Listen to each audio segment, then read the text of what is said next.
Hello student, you welcome in my class. मैं हूं Rakesh sir और आप देख रहे हैं the target point classes YouTube channel. बच्चों, इससे पहले मैंने आपको अल्फाबेट, लेटर, वर्ड्स का क्लास मैंने कराया था, जिसमें बहुत अच्छी तरीके से बेसिक एकदम आसान भाषा में मैंने आपको सारे क्लास को समझाया था।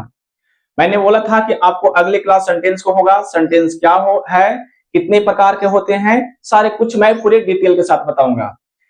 बच्चों, यह क्लास बेसिक एकदम जीरो लेवल से है और पूरे एडवांस लेवल तक मैं इस क्लास को ले जाऊंगा। पूरे ग्रामर, अंग्रेजी, इंग्लिश ग्रामर पूरे फ्री में यूट्यूब पर देने वाला हूं।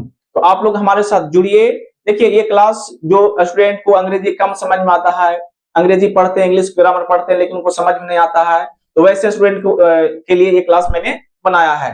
यह पूरे अपने भाषा में, अपने ग्रामीण लैंग्वेज में मैं इसको हिंदी में समझाने की कोशिश करूंगा और सारे जो ग्रामर का जो भी रूल्स है, जो भी टॉपिक्स है, मैं पूरे उसको अच्छा से कंप्लीट करने का कोशिश करूंगा, ताकि एकदम आसान, जिसको भी अंग्रेजी बहुत कम पढ़ने आए, थोड़ा थोड़ा ही पढ़ने आए, वो भी स्टूडेंट आसानी से समझ सके और पूरे बेसिक के साथ समझे और पूरे एडवांस लेवल तक वो पहुंचे। तो मैंने आपको यह सीरीज शुरू किया है ताकि क्लास 8, 9, 10, 11, 12 और जो 12th में पढ़ रहे हैं, 12th पास हो गए हैं, उन लोगों को भी मदद मिले, जिनको अंग्रेजी नहीं समझ में आया है, कम समझ में आया है। और साथ साथ में स्पोकन का क्लास भी मैं इस पर यूट्यूब पर के माध्यम से मैं देने का काम करूंगा। तो चलिए, बिना टाइम वेस्ट किए हुए अपने क्लास को चलते हैं। और आज हम लोग पढ़ने वाले हैं सेंटेंस। इस सेंटेंस क्या है, कितने प्रकार के होते हैं, है ना, इसके बारे में पूरे विवरण के साथ, पूरे डिटेल के साथ पढ़ते हैं। तो चलिए हम लोग आगे चलते हैं सेंटेंस के। होता है कि सेंटेंस आखिर क्या है जी, सेंटेंस का मतलब क्या होता है? तो सेंटेंस का मतलब होता है क्या है? वाक्य। सेंटेंस का मतलब होता है वाक्य। अब कहता है कि बताइए sir, what is sentence? What is sentence? Sentence क्या है? सेंटेंस कैसे, सेंटेंस का निर्माण कैसे हुआ है, इसके बारे में बताइए। तो देखिए, सेंटेंस क्या है? सेंटेंस का निर्माण वर्ड से होता है ना। जिस प्रकार से अल्फाबेट से लेटर निकलता है, लेटर से वर्ड बनता है और वर्ड से ही क्या बनता है? सेंटेंस बनता है। तो हम बोल सकते हैं कि a group of words, a group of word is called, a group of word that's make that makes a meaningful sense is called sentence. A group of word that makes a meaningful sense is called sentence. मतलब कि एक group of word, एक शब्दों का एक ऐसा समूह जो क्या करता हो? मीनिंगफुल सेंस देता हो, जिसका सही कोई अर्थ, सही अर्थ निकलता है, जिसका कोई मीनिंग निकलता है, उसे हम कहते हैं कि वह क्या है? सेंटेंस है।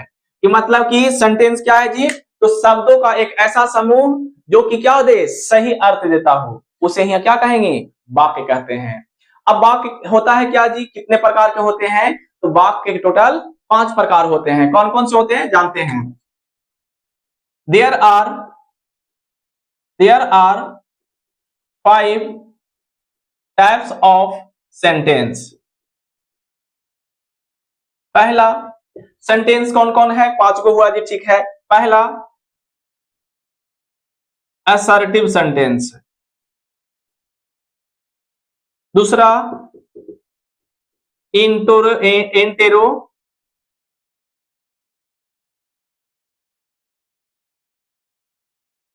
Interrogative sentence,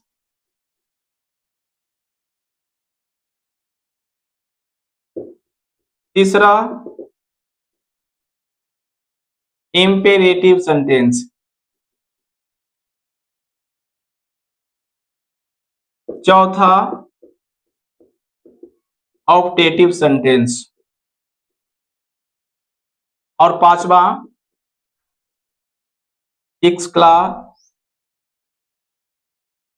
exclamatory sentence. तो सेंटेंस कितने प्रकार के हो गए? सेंटेंस टोटल 5 प्रकार के हो गए। Assertive sentence, interrogative sentence, imperative sentence, optative sentence and exclamatory sentence. अब इसको समझेंगे कि सर ये सेंटेंस 5 को है तो इसका नाम क्या है? हिंदी में भी तो जानना है ना, है ना। तो इसका नाम है कथनवाचक है, कथनवाचक वाक्य। इसका क्या होगा जी, इंट्रोगेटिव सेंटेंस का मतलब क्या होता है, प्रश्नवाचक है, प्रश्नवाचक वाक्य। और इंपरेटिव का मतलब क्या होता है जी, तो इंपरेटिव का मतलब होता है आज्ञा बोधक वाक्य। ऑप्टेटिव सेंटेंस का क्या होता है जी, इच्छा बोधक, इच्छा बोधक वाक्य। और एक्सक्लामेटरी का मतलब क्या होता है जी, विस्मय यादि बोधक वाक्य। तो चलिए बच्चे, मैं आप लोगों को चलता हूं असर्टिव सेंटेंस की ओर। देखिए, असर्टिव सेंटेंस का मतलब होता है कथनवाचक वाक्य, है ना, कथनवाचक वाक्य। अब देखिए, एक कथनवाचक वाक्य क्या होता है, तो जैसे कि कोई व्यक्ति, जैसे कोई भी साधारणतः अपने स्टेटमेंट में, जैसे मैं खेलता हूं, है ना, वह जा रहा है, इस प्रकार के अगर वाक्य बोलता है तो उसी को हम लोग कथनवाचक वाक्य बोलते हैं, है ना। मतलब कि एक व्यक्ति अपने जो विचारों को जिस साधारण तौर से व्यक्त करता है, उसी को हम लोग बोलेंगे असर्टिव सेंटेंस। अब देखिए, असर्टिव सेंटेंस कितने प्रकार के होते हैं, तो असर्टिव सेंटेंस दो प्रकार के होते हैं। कौन कौन, पहला अफर्मेटिव सेंटेंस और दूसरा निगेटिव सेंटेंस, है ना। इसका पहले डिफिनेशन कर लेते हैं। A sentence, a sentence that makes a statement, a sentence that makes a statement is called assertive sentence, assertive sentence। अब कितने प्रकार के होते हैं, तो असर्टिव सेंटेंस दो प्रकार के होते हैं। असर्टिव सेंटेंस मतलब there are two types of assertive sentence. पहला अफर्मेटिव सेंटेंस,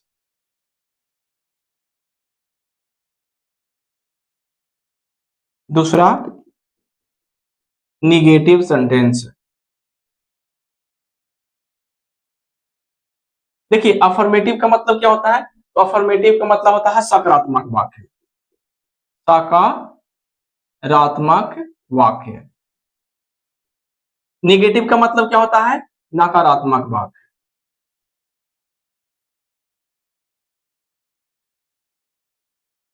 तो असर्टिव सेंटेंस और असर्टिव सेंटेंस का ही दो पार्ट होता है, अफर्मेटिव सेंटेंस और निगेटिव सेंटेंस। तो सकारात्मक वाक्य क्या होता है जी, जैसे कोई व्यक्ति सकारात्मक चीज, पॉजिटिव चीज को बोलता है ना, उसी को हम लोग सकारात्मक वाक्य कहते हैं। तो असर्टिव का ही एक दूसरा नाम होता है अफर्मेटिव सेंटेंस, है ना। और इसी में होता है निगेटिव। जब इसको दोनों को मिला देते हैं तो बन जाता है क्या, affirmative negative, affirmative negative sentence, है ना। तो ये जो पार्ट हुआ सेंटेंस का, ये असर्टिव सेंटेंस का ही पार्ट होता है, ठीक है। अब इसमें एग्जांपल हम लेके देखते हैं, एग्जांपल कौन क्या क्या होगा जी। एग्जांपल ले लेते हैं, चलिए। जैसे वह खेलता है, वह खेलता है ना, और वह खेलता है। अब इसी का नकारात्मक ले लेते हैं, वह नहीं खेलता है। वह खेलता है, वह नहीं खेलता है। वह पढ़ता है, वह नहीं पढ़ता है। वह बाजार जाता है, वह बाजार नहीं जाता है। मैं खेल रहा हूं, वह नहीं खेल रहा है। तो ये जो सेंटेंस होते हैं असर्टिव का ही पार्ट होते हैं, और इसी को अफर्मेटिव और इसी को जब इसमें नहीं लगा देते हैं तो निगेटिव बन जाता है ना।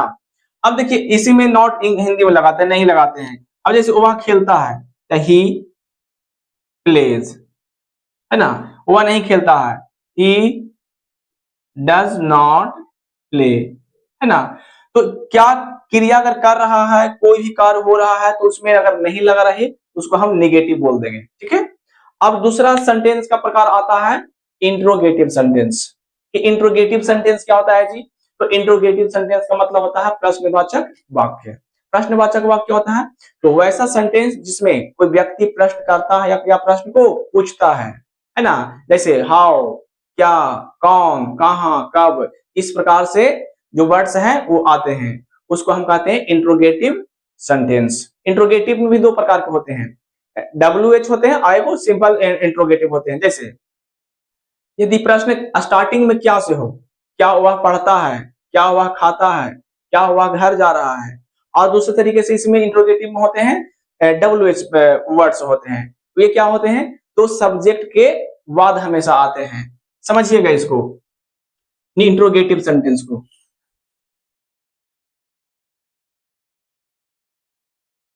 इंटेरोगेटिव सेंटेंस मतलब प्रश्नात्मक वाक्य, प्रश्नात्मक वाक्य। अभी इसमें कौन कौन सा आएगा जी, इसमें आएगा स्टार्टिंग होगा हमेशा क्या से, क्या वह आम खा रहा है ना, क्या तुम अंग्रेजी पढ़ते हो। इसमें इंट्रोगेटिव हमेशा प्रश्न आगे से आवे तो इसको हम कहते हैं इंट्रोगेटिव, मेन रूप से हम इसी को इंट्रोगेटिव कहते हैं। और इसी में एक तरीके से और प्रश्न किया जाता है, जैसे सब्जेक्ट के बाद रहेगा मैं क्या पढ़ा रहा हूं, और इसी में क्या करेंगे, तुम कब घर जाओगे।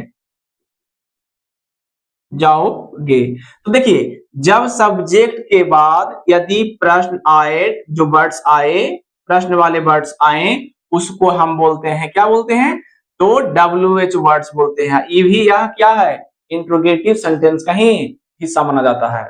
तो असर्टिव में जिस प्रकार से हमने देखे अफर्मेटिव, निगेटिव, उसी प्रकार से इंट्रोगेटिव सेंटेंस का ही पार्ट होता है क्या, इसमें यदि प्रश्न क्या स्टार्टिंग में हो, वाक्य के स्टार्टिंग में, शुरुआत में क्या से हो, तो उसको इंट्रोगेटिव बोलते हैं। और इसमें जब अंग्रेजी बनाते हैं तो हमेशा हेल्पिंग वर्ब से स्टार्ट होता है। जिस हिंदी वाक्य में यदि प्रश्न में आगे क्या लगा रहे तो उसका अंग्रेजी बनाएंगे तो हमेशा उस सब्जेक्ट का हेल्पिंग वर्ब से स्टार्ट होगा। लेकिन यदि सब्जेक्ट में, यदि वाक्य में कोई प्रश्न सब्जेक्ट के बाद आता हो, कोई भी हो, क्या हो, कैसे हो, कहां है, क्यों है ना, इस प्रकार से आए तो उसको बोलते हैं WH वर्ड। और उसको अंग्रेजी बनाने वक्त उसका जो मीनिंग होगा वो WH वर्ड का खुद का होगा। जैसे तुम क्या पढ़ा रहे हो, तो यहाँ पे क्या हो जाएगा, आप पहले बनाएंगे तो होगा व्हाट का मीनिंग होगा, है ना, व्हाट से स्टार्ट होगा, उसके बाद हेल्पिंग वर्ब लगेगा। अब कब है तो कब के लिए क्या रहेगा, तो कब के लिए भेन का प्रयोग होगा। चलिए इसको अच्छा से एक तरीके से समझते हैं।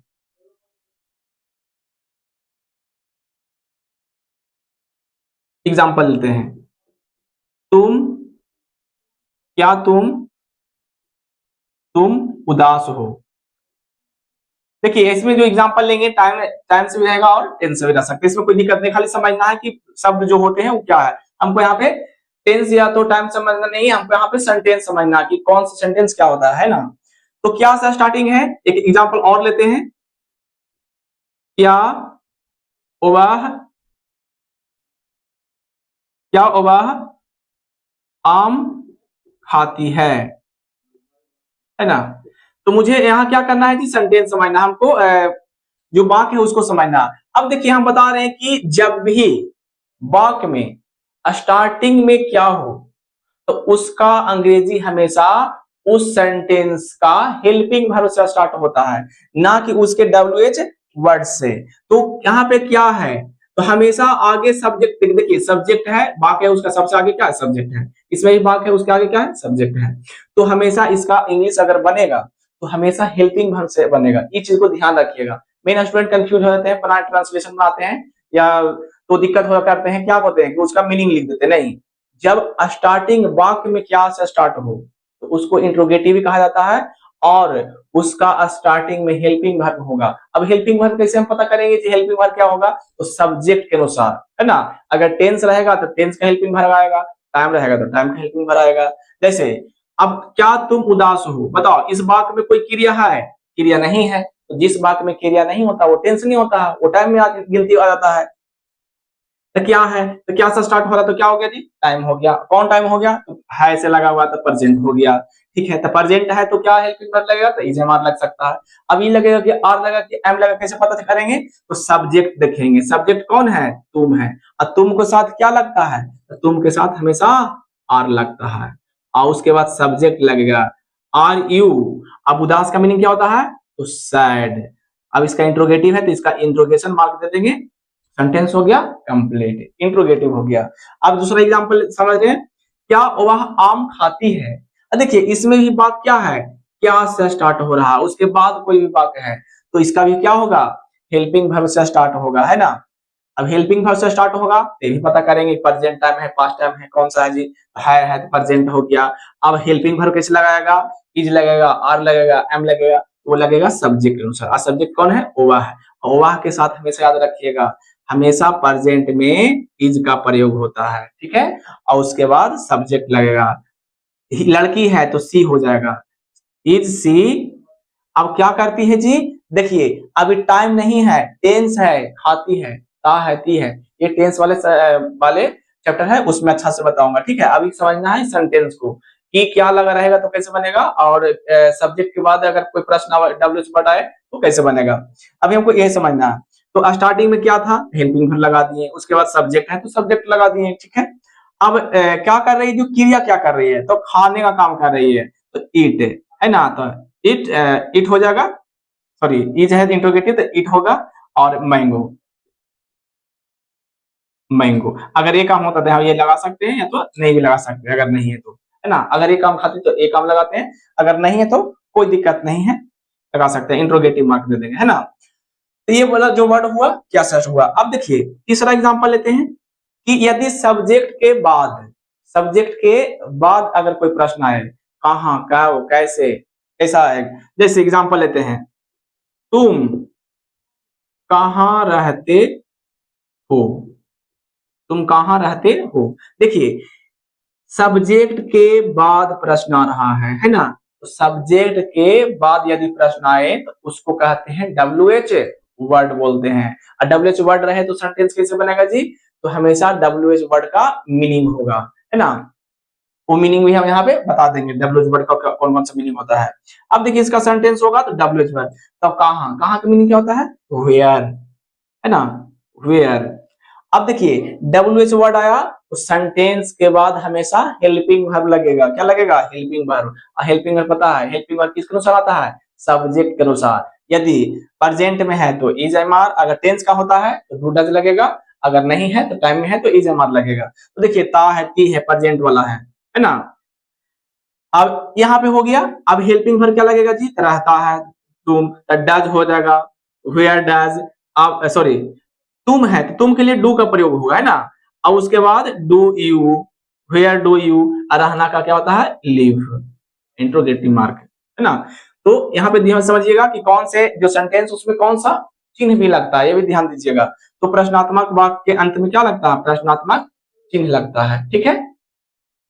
अभी इसमें आता है कि कौन कौन से WH वर्ड है जी, उसको हम अंत में लिखवा देंगे, है ना, पहले समझा देते हैं और कौन कौन सा होता है उसको अच्छा से बता देते हैं, उसके बाद हम सारा चीज लिखवा देते हैं।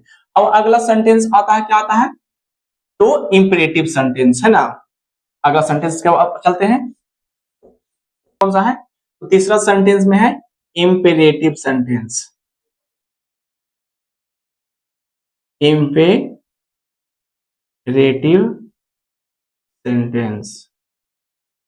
इंपेरेटिव सेंटेंस का मतलब क्या होता है जी, तो आज्ञा, है ना, आज्ञा, बोधक वाक्य, बोधक वाक्य। आज्ञा बोधक वाक्य क्या होता है जी, इसको समझिएगा। सेंटेंस का ही एक हिस्सा है, तीसरा हिस्सा है जो भी इसको बोलते हैं, जैसे सीरीज वाइज बोल सकते हैं। तो ये सेंटेंस का हिस्सा है, करा आज्ञा बोधक वाक्य, वैसा वाक्य जिसमें आज्ञा, अनुरोध, सलाह, मशवरा, मनाही, ये सब चीजें होते हैं, उसको हम बोलते हैं इंपेरेटिव सेंटेंस। जिस वाक्य में आज्ञा, अनुरोध, मनाही, है ना, प्रोविजन जिसको बोलते हैं, मतलब कि मना निषेध है, तो ऐसे चीजें होता है तो उसको हम बोलते हैं आज्ञा बोधक वाक्य, ठीक है। अब तो इसमें देखिए एग्जांपल देके समझते हैं। कि तुम्हें अच्छे से पढ़ना चाहिए, है ना। दूसरा, आप लोगों को बड़ों का आप लोगों को अपने से बड़े लोगों का सम्मान करना चाहिए, है ना। तीसरा, हमें देश का रक्षा करना चाहिए। तो इस प्रकार से जो शब्द होते हैं और इसमें शब्द आते हैं, इसमें देखिए तुम्हें अच्छा से पढ़ना चाहिए, आप लोग अपने से बड़े को सम्मान करना चाहिए, जरूरी है कि सिर्फ चाहिए वाला होता है। और इसमें एग्जाम्पल बता रहे हैं क्या क्या होगा जी। तो और अगला चौथा एग्जाम्पल, क्या मैं आपका फोन इस्तेमाल कर सकता हूं। दूसरा, तुम मेरे लिए पानी लाओ, है ना। तो इस प्रकार के जो सेंटेंस होते हैं, देखिए इसमें आज्ञा से संबंधित वाक्य होगा, अनुरोध होगा, है ना, आपको करना चाहिए, सलाह होगा, मशवरा होगा, मनाही चीज होगा। तो ऐसे जो वाक्य होते हैं उसको हम कहते हैं कौन सा, इंपेरेटिव सेंटेंस, मतलब कि आज्ञा बोधक वाक्य। और देखिए ऐसे सेंटेंस में अंत में हिंदी में तो ये होता है और इंग्लिश में होता है कि फुल स्टॉप लगा रहेगा। जैसे एग्जाम्पल इंग्लिश में देकर समझाते हैं, यहां समझिएगा, पानी लाओ, है ना, डायरेक्ट बोला पानी लाओ। इसको क्या क्या बोलेंगे, ब्रिंग वाटर। शांत रहो, कीप साइलेंट, है ना। तो इसके जो रहेगा उसमें हम फुल स्टॉप देंगे। अरे ध्यान दीजिएगा, इंपेरेटिव सेंटेंस जो होता है बिना अगर सब्जेक्ट के हो तो हमेशा ज्यादातर करके हेल्पिंग वर्ब से स्टार्ट होता है ना। इंपेरेटिव सेंटेंस ज्यादातर करके हेल्पिंग वर्ब से क्या होता है, स्टार्ट होता है। ये पहचानने का एक और तरीका है, मतलब कि अगर उसमें सब्जेक्ट ना हो तो ज्यादातर के इंपेरेटिव सेंटेंस हेल्पिंग वर्ब से क्या होता है, स्टार्ट होता है, ठीक है। और इसके अंत अंग्रेजी में फुल स्टॉप का चिन्ह भी पड़ता है। अब अगला सेंटेंस चलते हैं, ऑप्टेटिव सेंटेंस। ऑप्टेटिव सेंटेंस क्या होता है जी, तो इच्छाबोधक वाक्य। ऑप्टेटिव सेंटेंस का मतलब होता है इच्छाबोधक वाक्य। चलिए चौथा की ओर चलते हैं। चौथा, ऑप्टेटिव सेंटेंस, इच्छाबोधक वाक्य। इच्छाबोधक वाक्य में क्या है जी, इसको समझिएगा अच्छा से। इच्छाबोधक वाक्य मतलब कि वैसा वाक्य जिसमें कोई व्यक्ति अपना इच्छा प्रकट करता हो। जिसमें क्या होगा, इच्छा मतलब अभिशाप, श्राप, आशीर्वाद, दुआ, ये सब सारे चीज आते हैं, है ना। तो इसको कहते हैं इच्छाबोधक वाक्य। एक बार फिर समझिएगा, वैसा वाक्य जिसमें कोई व्यक्ति अपने इच्छाओं को प्रकट करता है। इच्छाओं जैसे अभिशाप देने का, है ना, श्राप देने का, आशीर्वाद देने का, रिक्वेस्ट आशीर्वाद हो गया, श्राप हो गया, है ना, भला किसी को कर दिया, दुआ दे दी, है ना। तो इस प्रकार से जो वाक्य बोलते हैं उसको हम कहते हैं ऑप्टेटिव सेंटेंस, मतलब इच्छाबोधक वाक्य। अब इसको एग्जांपल समझते हैं। भगवान करे तुम्हारा भला हो। और इसमें जो सेंटेंस के अंत में रहेगा इस प्रकार से एक्सक्लेमेटरी चिन्ह भी रहता है। इसको बोलते हैं, ध्यान दीजिएगा, ये जो लाइन के डॉट नीचे होता है इसको बोलते हैं एक्सक्लेमेटरी चिन्ह। तुम्हारा नाश हो, है ना। तो अभिशाप हो गया, श्राप हो गया, मतलब कि अभिशाप को क्या बोलते हैं, श्राप बोलते हैं। दुआ हो गया, है ना, प्रार्थना हो गया, खुश रहो, है ना, खुश रहो। तो इस प्रकार के जो वाक्य है उसको बोलते हैं ऑप्टेटिव सेंटेंस, है ना। तो ऑप्टेटिव सेंटेंस जो होता है जिसमें इच्छा दुआ, श्राप का बोध कराया जाता है, मतलब बताया जाता है। अब अगला सेंटेंस क्या होता है जी? अगला सेंटेंस होता है एक्सक्लामेटरी सेंटेंस। अच्छा, इसका इंग्लिश एग्जांपल नहीं दिए, जैसे may God, may God bless you, may God bless you, भगवान तुम्हारा क्या करे? भला करे। You live long, you live long, तुम्हारा आयु क्या हो? ज्यादा हो। यू यू लिव लॉन्ग, तुम ज्यादा जियो। You may sorry may God crush you, may God God crush you, मतलब भगवान करे तुम्हारा नाश हो। तो इस प्रकार के जो प्रश्न जो शब्द है उसको हम बोलते हैं ऑप्टेटिव सेंटेंस, इच्छाबोधक वाक्य है। अब सेंटेंस का एक और है जिसका नाम है एक्सक्लामेटरी सेंटेंस। एक्सक्लामेटरी सेंटेंस क्या होता है जी? तो एक्सक्लामेटरी सेंटेंस का मतलब होता है विस्मयादि बोधक वाक्य, विस्मयादि बोधक वाक्य। अब इसको समझते हैं थोड़ा सा।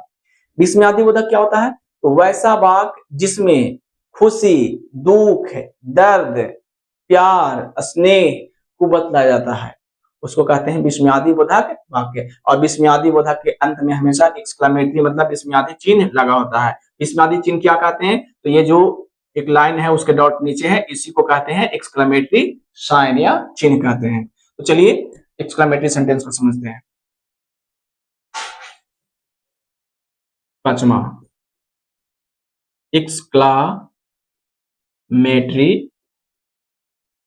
सेंटेंस मतलब विस्मयादि बोधक वाक्य, है ना। अब इसमें बताएं कि दुख, सुख, सुख, प्यार, स्नेह, ममता इत्यादि दिखता है। दुख, सुख, प्रेम, स्नेह, ममता इत्यादि दिखता है।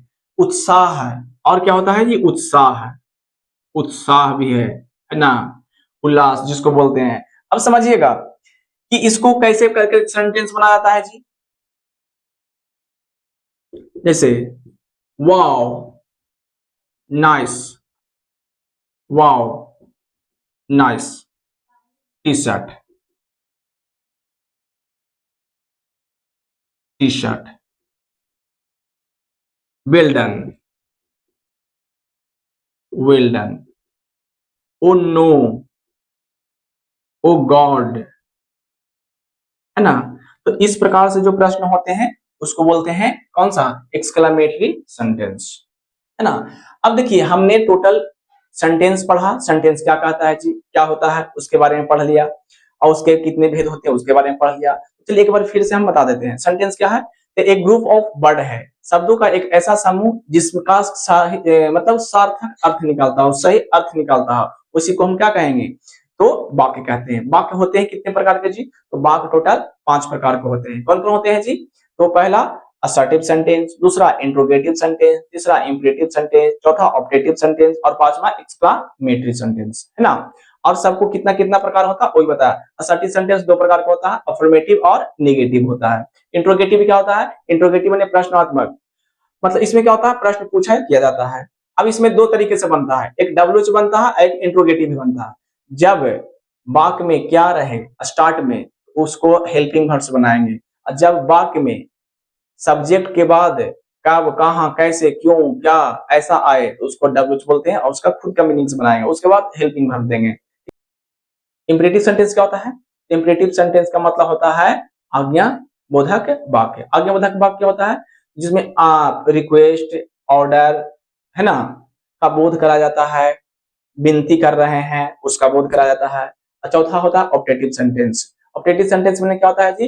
तो इच्छा बोधक वाक्य, व्यक्ति अपने इच्छाओं को प्रकट करता है, अभिशाप, श्राप को बतलाता है, उसको कहते हैं ऑप्टेटिव सेंटेंस। एक्सक्लेमेटरी सेंटेंस क्या होता है जी? तो वैसा सेंटेंस जिसमें व्यक्ति दुख, दर्द, स्नेह, प्रेम को बतलाता है, उसको कहते हैं एक्सक्लेमेटरी सेंटेंस। अब देखिए थोड़ा सा डब्ल्यूएच वर्ड हम लिखा देते हैं ताकि आपको आसानी हो।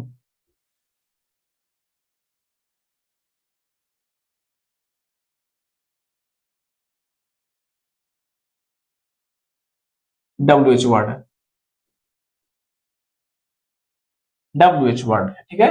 पहला व्हाट, व्हाट का मतलब क्या। हाउ, हाउ माने कैसे। हु का मतलब कौन। व्हेन, व्हेन का मतलब कब या जब। वेयर, वेयर माने कहां। व्हेन, व्हेन मतलब कब, सॉरी व्हेन तो लिख दिए। What, how, who, when, where. Why, why का मतलब क्यों। हुज, हुज मतलब किसका या किसकी, किसका या किसकी। हुम, हुम माने किन्हें, किन्हें। व्हिच, WHICH, व्हिच, व्हिच माने, व्हिच का मतलब होता है किसका, किसका। देखिए टोटल 9 जो WH वर्ड है अधिकतर ज्यादा करके यही पूछे जाते हैं। अब देखिए समझते हैं, इसको सही से समझते हैं। व्हाट, व्हाट मतलब क्या होता है था क्या, और क्या होता है जी तो जो, और क्या होता है तो कितना। व्हाट का मतलब क्या, जो और कितना। हाउ माने कैसे, है ना। हाउ का मतलब होता है कैसे, या हाउ का मतलब एक और होता है कितना, कितना, इन दोनों में होता है।